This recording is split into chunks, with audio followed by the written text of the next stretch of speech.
Welcome to episode number 43 of Business and Leadership Stories with the one and only Sachin Bhandari from The Story Co. Now, I have to say this, whenever he gets an opportunity to leave Mysore, and come to Mumbai, he does that. Once a Mumbaikar, always a Mumbaikar.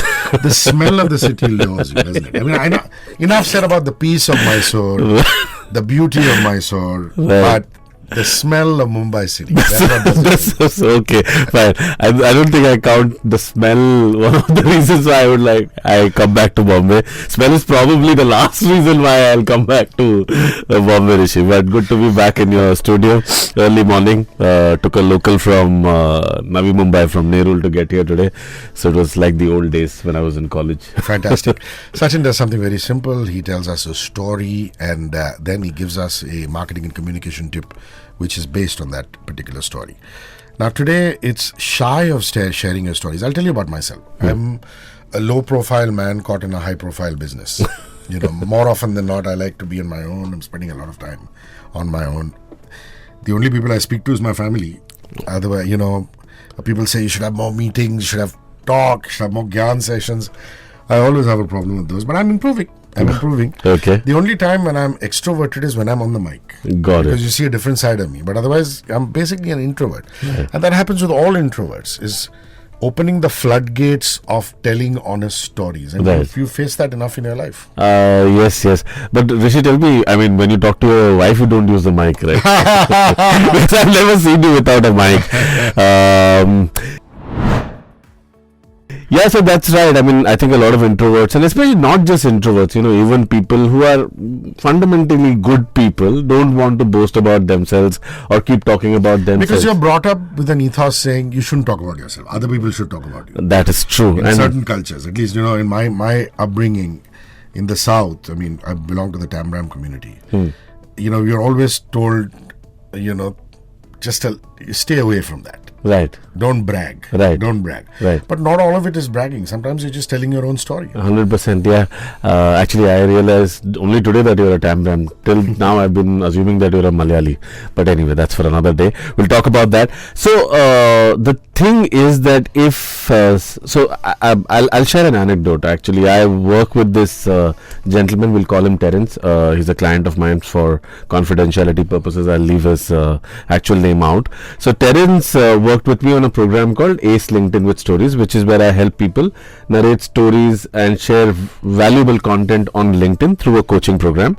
And while he was going through the program, one Sunday he texted me saying, Sachin, I can't do this. And it's not the most common kind of text to receive on a Sunday morning, and I was like, I need to call Terence. So I called him and he told me, Sachin, I can't do this because talking about myself, sharing my own stories, I can't be bragging on LinkedIn because I don't do that in real life as well.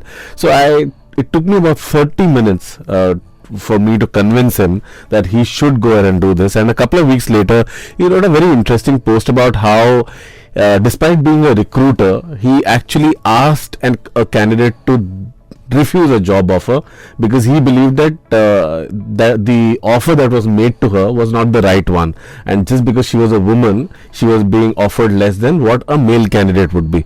And he also mentioned in the LinkedIn post that sometimes you have to let go of short-term gains to be able to make a long-term impact. And the lady continued to work with him, and I think a few months later he was able to place her in the right kind of job at the right compensation and things like that. And his LinkedIn connections absolutely loved the story. Everybody liked it, commented, and applauded Terence for his approach. So eventually I was able to convince him. But the interesting insight is what I'm going to share with you in a bit. Lovely. So Terence, whoever it is, you know who you are.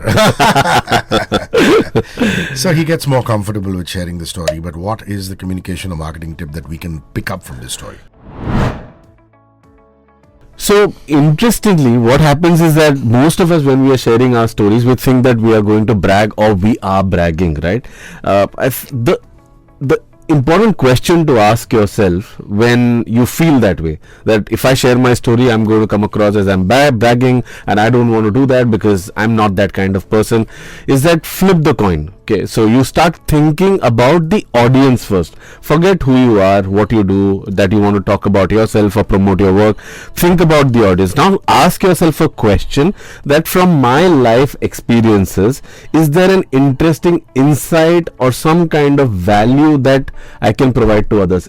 Can others learn something from a story or an experience of my own life? And if the answer to that question is yes, others can, and there is a one line inside, there is a message that people will be able to gather and use it for their own betterment in their career or in their work, etc., then you should go ahead and share that story. But if the answer to that question is no, then you can be sure that you are probably bragging, and you can leave that particular story out. So as long as there is a message, there's a value add or a learning from a story of your own life which others can utilize, go ahead and feel free to share that story. If it's not there, skip the story. So do it for the others, if not for yourself. That is right. Go on to LinkedIn, and Sachin Bhandari does this amazing Win with Stories newsletter. It focuses on helping founders, entrepreneurs, business owners. Is that the best way to reach you? That's right. You can go to LinkedIn and look for Sachin Bhandari. So Sachin is easy, Bhandari is Bhandary, and on my LinkedIn profile there's a link which says get in touch or stay in touch. If you click on that link, you can either subscribe to my newsletter, which is for founders and business leaders, and if you want to book my time to be able to discuss how I can help your organization or you as a leader to win with stories, you can do that as well. Wonderful. I'm going to see you next week. Bye-bye. 100%. 94.3 Radio 1.